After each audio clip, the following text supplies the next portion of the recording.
The Islamic Republic of Iran condemns in the strongest terms the United States' brutal military aggression against Iran's peaceful nuclear facilities. It is an outrageous, grave, and unprecedented violation of the fundamental principles of the Charter of the United Nations and international law. The warmongering and lawless administration in Washington is solely and fully responsible for the dangerous consequences and far-reaching implications of its act of aggression. There is no red line that they have not crossed.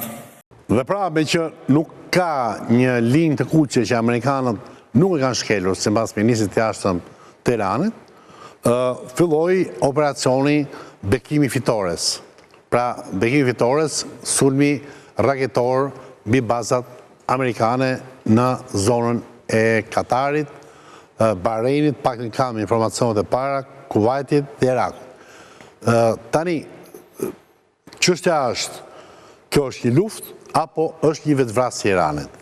Dhe ku do shkojë? Sepse i kemi ndarë doktrinat, e kam zoti Kokamani? Kokamani, sa mund vazhdoj sipas këndvështrimit tuaj Irani të rezistojë kundër Izraelit dhe Shtetet Bashkuara të Amerikës? Unë personalisht nuk kam ndonjë mendim.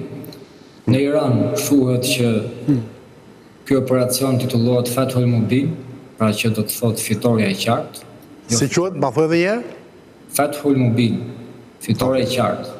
Okej. Kështu e përkthejmë. Okej. Dhe me sa flitet, Izraeli nuk ka fuqi ta përballojë vetëm Iranin, dhe në këtë kohë që ne flasim, Izraeli bombardohet vazhdimisht, dhe është duke u shkatëruar, është duke u bërë gërmallë si Gaza, dhe për të thënë që Fordo është azjesuar, duhet një ndërhyrje amerikane, ndoshta mund të ketë një marrëveshje, nuk i dihet, vetëm e vetëm për ta shpëtuar Izraelin nga një luftë të cilin nuk e kishte parashikuar që do të zjaste kaq shumë. Dhe nuk e kishte parashikuar që Irani do të ishte kaq i fuqishëm dhe do të shkaktonte shkatrim në masë në Izrael.